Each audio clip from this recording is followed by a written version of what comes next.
Hi hello ನಮಸ್ಕಾರ. ನಿಮಗೆಲ್ಲರಿಗೂ ಸ್ವಾಗತ ಆಶಾ ಅಡುಗೆ ಮನೆಗೆ. ನಿಮಗೆ ಏನಾದರೂ ದಿಢೀರಾಗಿ ಸ್ವೀಟನ್ನು ತಿನ್ನಬೇಕನ್ನಿಸಿದರೆ ಈ ರೀತಿಯಾಗಿ ಕೇವಲ 1 ಕಪ್ ರವೆಯಲ್ಲಿ ಹಾಲನ್ನು ಮಿಕ್ಸ್ ಮಾಡಿ ಈ ಸ್ವೀಟ್ ರೆಸಿಪಿನ ತಿಂದರೆ ಎಲ್ಲರೂ ಬೇಡಿ ತಿಂತಾರೆ. ಎಷ್ಟು ಟೇಸ್ಟಿಯಾಗಿರುತ್ತೆ. ಒಂದು ಸರ್ತಿ ಟ್ರೈ ಮಾಡಿ. ವಿಡಿಯೋ ಇಷ್ಟವಾದರೆ ಲೈಕ್ ಮಾಡಿ, ಶೇರ್ ಮಾಡಿ, ಸಬ್ಸ್ಕ್ರೈಬ್ ಮಾಡೋದನ್ನು ಮರಿಬೇಡಿ. ಹಾಗಾದರೆ ಇದನ್ನು ಯಾವ ರೀತಿ ಮಾಡಬೇಕು ಅನ್ನೋದನ್ನು ಡೀಟೇಲ್ ಆಗಿ ನೋಡೋಣ ಬನ್ನಿ. ಇದನ್ನು ಮಾಡಲಿಕ್ಕೆ ಎಲ್ಲಕ್ಕಿಂತ ಮುಂಚೆ ನಮಗೆ ಬೇಕಾಗುವುದು ಕೇವಲ 1 ಕಪ್ ಅಷ್ಟು ರವೆನ. ಇಲ್ಲಿ ನಾವು ಎಲ್ಲಕ್ಕಿಂತ ಮೊದಲೇ ಒಂದು ಪಾತ್ರೆಯಲ್ಲಿ ಅಥವಾ ಮಿಕ್ಸಿ ಜಾರಲ್ಲಿ ನೀವು ಕೂಡ ಡೈರೆಕ್ಟಾಗಿ ತಗೋಬಹುದು. ಇಲ್ಲಿ ನಾನು ಒಂದು ಪಾತ್ರೆಯಲ್ಲಿ 1 ಕಪ್ ಆಗುವಷ್ಟು ನಾನು ರವೆನ ತೆಗೆದುಕೊಂಡಿದ್ದೇನೆ. ಅದರ ನಂತರ 1 ಕಪ್ಗೆ ಸ್ವಲ್ಪನೇ ಕಡಿಮೆ ಆಗುವಷ್ಟು ನಾನು ಇಲ್ಲಿ ಸಕ್ಕರೆನ ತೆಗೆದುಕೊಳ್ಬೇಕು. ಸಕ್ಕರೆ ಮತ್ತು ರವೆನ ಚೆನ್ನಾಗಿ ಮಿಕ್ಸ್ ಮಾಡಿಕೊಂಡು ಇದನ್ನು ನಾವು ಮಿಕ್ಸಿ ಜಾರ್ಗೆ ಹಾಕೋಣ. ಮಿಕ್ಸಿ ಜಾರಲ್ಲಿ ಎರಡನ್ನು ಮಿಕ್ಸ್ ಮಾಡಿ ಇದನ್ನು ರುಬ್ಕೋಬೇಕು ನಾವು. ಅದಕ್ಕಿಂತ ಮುಂಚೆ ನೋಡಿ ಇದನ್ನು ಮಿಕ್ಸಿ ಜಾರ್ಗೆ ಹಾಕಿದ ನಂತರ ಇದಕ್ಕೆ ನಾವು ಒಂದು ಏಲಕ್ಕಿನ ಹಾಕಬೇಕು. ಟೇಸ್ಟ್ ಅನ್ನೋಕ್ಕಿಂತ ಸ್ಮೆಲ್ಗೋಸ್ಕರ ಇದನ್ನು ಒಂದು ಏಲಕ್ಕಿ ಮಾತ್ರ ಇಲ್ಲಿ ಹಾಕ್ತಾ ಇದ್ದೇನೆ. ಇದನ್ನು ಹಾಕಿ ಈ ಮೂರನ್ನು ನಾವು ಚೆನ್ನಾಗಿ ರುಬ್ಕೋಬೇಕಾಗುತ್ತೆ. ಮಿಕ್ಸಿ ಜಾರಲ್ಲಿ ಚೆನ್ನಾಗಿ ಇದನ್ನು ರುಬ್ಬಿದ ನಂತರ ತರಿಯಾಗಿ ಇರುತ್ತೆ ಇದು ಈ ರೀತಿಯಾಗಿ ತರಿಯಾಗಿ ನಾವು ಇದನ್ನು ಚೆನ್ನಾಗಿ ಮಿಕ್ಸಿ ಜಾರಲ್ಲಿ ರುಬ್ಕೋಬೇಕು. ಈ ರೀತಿಯಾಗಿ ರುಬ್ಕೊಂಡ ನಂತರ ನೋಡಿ ಇದನ್ನು ಮತ್ತೊಂದು ಬಾಣಲೆಯಲ್ಲಿ ತೆಗೆದುಕೊಳ್ಬೇಕು. ಇದನ್ನು ತೆಗೆದ ನಂತರ ನೋಡಿ ಇದನ್ನು ನಾವು ಒಂದು ಪಾತ್ರೆಗೆ ತೆಗೆದುಕೊಳ್ಬೇಕಾಗುತ್ತೆ. ಈ ರೀತಿಯಾಗಿ ಚೆನ್ನಾಗಿ ಎಲ್ಲ ಮಿಕ್ಸಿ ಜಾರಲ್ಲಿರುವಂಥ ಈ ಪೌಡರ್ನ ಇದರಲ್ಲಿ ಪಾತ್ರೆಯಲ್ಲಿ ಹಾಕಿದ ನಂತರ ನೋಡಿ ಒಂದು ಚಿಟಿಕೆಯಷ್ಟು ಬೇಕಿಂಗ್ ಸೋಡಾನ ಹಾಕಬೇಕು. ಅದರ ನಂತರ ಒಂದು ಚಿಟಿಕೆಯಷ್ಟು ನಾನು ಇದಕ್ಕೆ ಉಪ್ಪನ್ನು ಹಾಕ್ತಾ ಇದ್ದೇನೆ. ಈ ಎರಡನ್ನು ಮಿಕ್ಸ್ ಮಾಡಬೇಕು. ಇದನ್ನು ಚೆನ್ನಾಗಿ ಹಿಟ್ಟಿನಲ್ಲಿ ಮಿಕ್ಸ್ ಆಗೋವರೆಗೂ ಚೆನ್ನಾಗಿ ಮಿಕ್ಸ್ ಮಾಡಬೇಕಾಗುತ್ತೆ. ಇದನ್ನು ಒಂದು ಸರ್ತಿ ಚೆನ್ನಾಗಿ ಮಿಕ್ಸ್ ಮಾಡಿದ ನಂತರ ನೋಡಿ ಇದಕ್ಕೆ ನಾವು ಬಿಸಿಯಾದ ಆಯಿಲ್ನ ಹಾಕಬೇಕಾಗುತ್ತೆ. ಇಲ್ಲಿ ಆಯಿಲ್ ನಾನು 4 ಟೇಬಲ್ ಸ್ಪೂನ್ ಅಷ್ಟು ತೆಗೆದುಕೊಳ್ತಾ ಇದ್ದೇನೆ. ಈ ಆಯಿಲ್ನ ಚೆನ್ನಾಗಿ ಬಿಸಿಯಾಗಿರುವಂಥ ಆಯಿಲ್ನ ನಾನು ಇದರಲ್ಲಿ ಹಾಕ್ತಾ ಇದ್ದೇನೆ. ಈ ಆಯಿಲ್ನ ಹಾಕಿದ ನಂತರ ಇದನ್ನು ಒಂದು ಸರ್ತಿ ಚೆನ್ನಾಗಿ ಮಿಕ್ಸ್ ಮಾಡ್ಕೋಬೇಕು. ಇಲ್ಲಿ ನೋಡಿ ಈ ರೀತಿಯಾಗಿ ಸ್ಪೂನ್ ಸಹಾಯದಿಂದ ನಾನು ಮೊದಲು ಮಿಕ್ಸ್ ಮಾಡಿದ್ದೇನೆ ಆಯಿಲ್ ಬಿಸಿಯಾಗಿದ್ದ ಕಾರಣ. ಅದರ ನಂತರ ನೋಡಿ ಸ್ವಲ್ಪ ತಣ್ಣಗೆ ಆದ ನಂತರ ಇದನ್ನು ಕೈನಿಂದ ಚೆನ್ನಾಗಿ ಇದನ್ನು ಮಿಕ್ಸ್ ಮಾಡ್ಕೋತಾ ಹೋಗಬೇಕು. ಇದು ಚೆನ್ನಾಗಿ ಎಲ್ಲಿವರೆಗೂ ಮಿಕ್ಸ್ ಮಾಡಬೇಕಂದ್ರೆ ನೋಡಿ ಕೈಯಲ್ಲಿ ನಾವು ಮುಷ್ಟಿ ರೀತಿಯಲ್ಲಿ ಕಟ್ಟಿದ ನಂತರ ಇದು ಡೋ ಕರೆಕ್ಟಾಗಿ ಮುಷ್ಟಿಯಾಗಿ ಬರಬೇಕು. ಅಲ್ಲಿವರೆಗೂ ನಾವು ಇದನ್ನು ಚೆನ್ನಾಗಿ ಮಿಕ್ಸ್ ಮಾಡ್ತಾ ಹೋಗಬೇಕು. ಇಲ್ಲಿ ನೋಡಿ ಈ ರೀತಿಯಾಗಿ ಉಂಡೆ ರೆಡಿ ಆಗ್ತಾ ಇದೆ ಅಂದರೆ ಪರ್ಫೆಕ್ಟಾಗಿ ಇದು ರೆಡಿ ಆಗಿದೆ ಅಂದರ್ಥ. ಇದನ್ನು ಈ ರೀತಿಯಾಗಿ ಮಿಕ್ಸ್ ಮಾಡಿದ ನಂತರ ನೋಡಿ ಇದಕ್ಕೆ ನಾವು 1 ಕಪ್ ಆಗುವಷ್ಟು ಹಾಲನ್ನ ಹಾಕ್ತಾ ಇದ್ದೇನೆ. ನಾವು ಎಷ್ಟು ಇಲ್ಲಿ ರವೆನ ತೆಗೆದುಕೊಂಡಿದ್ವಲ್ವ ಅಷ್ಟೇ ಪ್ರಮಾಣದಲ್ಲಿ ಇಲ್ಲಿ ನಾವು ಹಾಲನ್ನ ಹಾಕಬೇಕು. ಹಾಲನ್ನ ಹಾಕಿದ ನಂತರ ಚೆನ್ನಾಗಿ ಕೈನಿಂದನೇ ಒಂದು ಸರ್ತಿ ಮಿಕ್ಸ್ ಮಾಡ್ಕೋಬೇಕು. ಇಲ್ಲಿ ನೋಡಿ ಚೆನ್ನಾಗಿ ಈ ರೀತಿಯಾಗಿ ಕೈನಿಂದ ಮಿಕ್ಸ್ ಮಾಡಿದ ನಂತರ ನಾನು ಇಲ್ಲಿ 1 ಕಪ್ ಅಷ್ಟು ಇಲ್ಲಿ ಮೈದಾ ಹಿಟ್ಟನ್ನು ಹಾಕ್ತಾ ಇದ್ದೇನೆ. ನೀವು ಬೇಕಂದರೆ ಇಲ್ಲಿ ಗೋಧಿ ಹಿಟ್ಟನ್ನು ಕೂಡ ಹಾಕ್ಬೋದು. ಮೈದಾ ಹಿಟ್ಟನ್ನು ಹಾಕಿದ ನಂತರ ಚೆನ್ನಾಗಿ ನಾವು ಒಂದು ಸರ್ತಿ ಈ ರೀತಿಯಾಗಿ ಮಿಕ್ಸ್ ಮಾಡ್ತಾ ಹೋಗಬೇಕು. ಇಲ್ಲಿ ನೋಡಿ ಈ ಹಿಟ್ಟು ಇನ್ನೂ ತೆಳ್ಳಗೇನೆ ಇದೆ. ಅದಕ್ಕೋಸ್ಕರ ನಾನು ಇನ್ನೂ ಅರ್ಧ ಕಪ್ ಆದಷ್ಟು ಹಿಟ್ಟನ್ನು ಇದಕ್ಕೆ ಹಾಕಬೇಕು.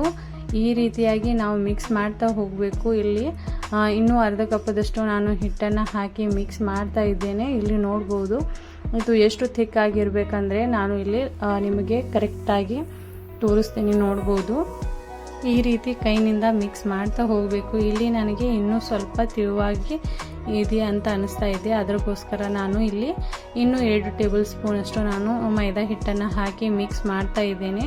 ಯಾಕಂದರೆ ಎಲ್ಲಿವರೆಗೂ ಇದು ಉಂಡೆನ ಕಟ್ಟಲಿಕ್ಕೆ ಬರೋದಿಲ್ಲ ಅಲ್ವಾ, ಅಲ್ಲಿವರೆಗೂ ನಾವು ಇದಕ್ಕೆ ಸ್ವಲ್ಪ ಹಿಟ್ಟನ್ನು ಹಾಕ್ತಾ ಹೋಗಬೇಕಾಗುತ್ತೆ. ಅದರ ನಂತರ ನೋಡಿ ಈ ಪರ್ಫೆಕ್ಟಾಗಿ ಥಿಕ್ಕಾಗಿ ಈ ಬ್ಯಾಟರ್ ಕೂಡ ರೆಡಿಯಾಗಿದೆ. ಈ ರೀತಿಯಾಗಿ ಬ್ಯಾಟರ್ ರೆಡಿ ಆದ ನಂತರ ನೋಡಿ ನಾವು ಇದನ್ನು ಕೈಗೆ ಆಯಿಲ್ನ ಈ ರೀತಿಯಾಗಿ ಅಪ್ಲೈ ಮಾಡ್ಕೋಬೇಕು. ಆಯಿಲ್ನ ಅಪ್ಲೈ ಮಾಡಿದ ನಂತರ ನೋಡಿ ಹಿಟ್ಟನ್ನು 1 ಸ್ಪೂನಷ್ಟು ನಾವು ಹಿಟ್ಟನ್ನು ತೆಗೆದುಕೊಳ್ಬೇಕು. ಮತ್ತು ಯಾವ ರೀತಿ ಉಂಡೆನ ಕಟ್ತೀವಲ್ವ ಆ ರೀತಿಯಾಗಿ ಉಂಡೆ ಥರದಲ್ಲಿ ಇದನ್ನು ಕಟ್ತಾ ಹೋಗಬೇಕು. ನೋಡಿ ಈ ರೀತಿಯಾಗಿ ನಾನು ಚೆನ್ನಾಗಿ ಉಂಡೆನ ಕಟ್ತಾ ಇದ್ದೇನೆ. ಇದೇ ರೀತಿಯಾಗಿ 1 ಸ್ಪೂನಷ್ಟು ಹಿಟ್ಟನ್ನು ತೆಗೆದುಕೊಳ್ಬೇಕು. ಮತ್ತು ಈ ರೀತಿಯಾಗಿ ಉಂಡೆ ರೀತಿಯಲ್ಲಿ ನಾವು ಇದನ್ನು ಉಂಡೆನ ಕಟ್ಟಬೇಕು. ಇದು ಚಪ್ಪಟೆಯಾಗಿರಬೇಕು. ಉಂಡೆ ಅಲ್ಲಿ ಈ ರೀತಿಯಾಗಿ ನಾವು ಉಂಡೆಗಳನ್ನು ಕಟ್ತಾ ಇದ್ದೇನೆ. ಇದೇ ರೀತಿಯಾಗಿ ಎಲ್ಲ ಉಂಡೆಗಳನ್ನು ಕಟ್ಕೊಂಡು ಒಂದು ಸೈಡಲ್ಲಿ ಆಯಿಲ್ನ ಬಿಸಿ ಮಾಡಲಿಕ್ಕೆ ಇಡಬೇಕಾಗುತ್ತೆ.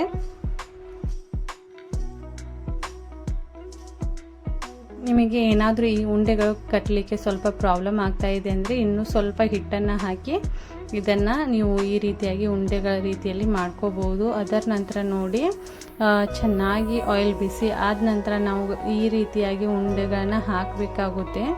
ಇಲ್ಲಿ ನೋಡಿ ನೀವು ಆಯಿಲಲ್ಲಿ ಇದನ್ನು ಫ್ರೈ ಮಾಡಬೇಕಾದ್ರೆ ಗ್ಯಾಸ್ನ ಫ್ಲೇಮ್ ಲೋ ಅಲ್ಲೂ ಕೂಡ ಇರಬಾರ್ದು, ಹೈಯಲ್ಲೂ ಕೂಡ ಇರಬಾರ್ದು. ಮೀಡಿಯಮ್ ಫ್ಲೇಮಲ್ಲಿ ಈ ಗ್ಯಾಸ್ ಫ್ಲೇಮ್ ಇರಬೇಕು, ಅಂದರೆ ಇದು ಚೆನ್ನಾಗಿ ಫ್ರೈ ಆಗುತ್ತೆ. ಅದಕ್ಕೋಸ್ಕರ ನೀವು ಗ್ಯಾಸ್ ಫ್ಲೇಮ್ನ ಮೀಡಿಯಮಲ್ಲಿ ಇಟ್ಟು ಇದನ್ನು ಚೆನ್ನಾಗಿ ಫ್ರೈ ಮಾಡಬೇಕು. ಈ ರೀತಿಯಾಗಿ ನಾನು ಇವುಗಳನ್ನು ಚೆನ್ನಾಗಿ ಫ್ರೈ ಮಾಡ್ತಾ ಇದ್ದೇನೆ. ಇದೇ ರೀತಿಯಲ್ಲಿ ನೋಡಿ ಇನ್ನೂ ಕೆಲವೊಂದು ಉಂಡೆಗಳನ್ನು ಇದಕ್ಕೆ ಹಾಕಿ ಮತ್ತೊಮ್ಮೆ ಫ್ರೈ ಮಾಡ್ತಾ ಇದ್ದೇನೆ. ಇಲ್ಲಿ ನೋಡ್ಬೋದು, ಇಲ್ಲಿ ಗ್ಯಾಸ್ ಮೀಡಿಯಮ್ ಫ್ಲೇಮಲ್ಲಿದೆ. ನೀವು ನೋಡ್ಬೋದು ಎಷ್ಟು ನೀವು ಚೆನ್ನಾಗಿ ಇದನ್ನು ಫ್ರೈ ಮಾಡ್ತೀರಾ, ಸ್ವಲ್ಪ ಸಮಯದವರೆಗೆ ಇಟ್ಟು ಇದನ್ನು ಫ್ರೈ ಮಾಡ್ತೀರಾ ಅಷ್ಟು ಒಳಗಿನಿಂದ ಕೂಡ ಚೆನ್ನಾಗಿ ಇದು ಫ್ರೈ ಆಗುತ್ತೆ. ಅದಕ್ಕೋಸ್ಕರ ನೀವು ಇಲ್ಲಿ ಸ್ವಲ್ಪ ಗ್ಯಾಸ್ನ ಮೀಡಿಯಮ್ ಫ್ಲೇಮಲ್ಲೇ ಇಟ್ಟು ನೀವು ಇದನ್ನು ಫ್ರೈ ಮಾಡ್ಕೋಬೇಕಾಗುತ್ತೆ.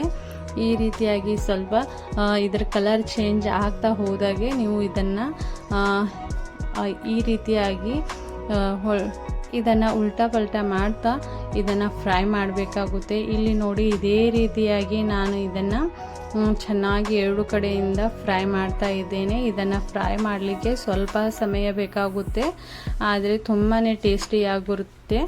ಈ ರೀತಿಯಾಗಿ ನೀವು ಇದನ್ನು ಸ್ವೀಟ್ ಮಕ್ಕಳಿಗೆ ಮಾಡಿ ಕೊಡೋದ್ರಿಂದ ತುಂಬಾ ಇಷ್ಟಪಟ್ಟು ಮಕ್ಕಳು ಕೂಡ ತಿಂತಾರೆ. ನೀವು ನೋಡ್ಬೋದು ಈ ರೀತಿಯಾಗಿ ಕ್ರ್ಯಾಕ್ ಬೀಳ್ತಾ ಇದೆ ಅಂದರೆ ಇದು ಚೆನ್ನಾಗಿ ಒಳಗಿನಿಂದ ಕೂಡ ಫ್ರೈ ಆಗ್ತಾ ಇದೆ ಅಂದರ್ಥ. ಈ ರೀತಿಯಾಗಿ ಗೋಲ್ಡನ್ ಬ್ರೌನ್ ಆಗುವವರೆಗೂ ಇದನ್ನು ಚೆನ್ನಾಗಿ ಫ್ರೈ ಮಾಡ್ಕೊಬೇಕಾಗುತ್ತೆ. ಇದನ್ನು ನೀವು ಮಕ್ಕಳಿಗೆ ಮಾಡಿ ಕೊಡೋದ್ರಿಂದ ತುಂಬಾ ಇಷ್ಟಪಟ್ಟು ತಿಂತಾರೆ. ಒಂದು ಸರ್ತಿ ಟ್ರೈ ಮಾಡಿ ನೋಡಿ. ಇಲ್ಲಿ ಒಳಗಿನಿಂದ ಕೂಡ ಇಲ್ಲಿ ಚೆನ್ನಾಗಿ ಫ್ರೈ ಆಗಿದೆಯಲ್ಲೋ ಅಂತ ನೀವು ನೋಡ್ಬೋದು. ಇದೇ ರೀತಿಯಾಗಿ ನಾವು ಎಲ್ಲ ಉಂಡೆಗಳನ್ನು ಫ್ರೈ ಮಾಡ್ತಾ ಇದ್ದೇನೆ. ತುಂಬಾ ಟೇಸ್ಟಿಯಾಗಿ ಈ ಸ್ವೀಟ್ ರೆಸಿಪಿ ರೆಡಿಯಾಗಿದೆ. ಈ ವಿಡಿಯೋ ನಿಮಗೆ ಇಷ್ಟವಾಗಿದ್ದರೆ ಲೈಕ್ ಮಾಡಿ, ಶೇರ್ ಮಾಡಿ, ಸಬ್ಸ್ಕ್ರೈಬ್ ಮಾಡೋದನ್ನು ಮರಿಬೇಡಿ. ಇದೇ ರೀತಿಯ ಹೊಸ ಹೊಸ ವಿಡಿಯೋಗಳನ್ನು ನೀವು ನೋಡಬೇಕಂದ್ರೆ ನನ್ನ ಚಾನಲ್ನ ಎಲ್ಲಕ್ಕಿಂತ ಮೊದಲು ಸಬ್ಸ್ಕ್ರೈಬ್ ಮಾಡಿ, ಬೆಲ್ ಐಕನ್ನ ಒತ್ತಿ. ಇದರಿಂದ ಎಲ್ಲಕ್ಕಿಂತ ಮುಂಚೆ ನಾನು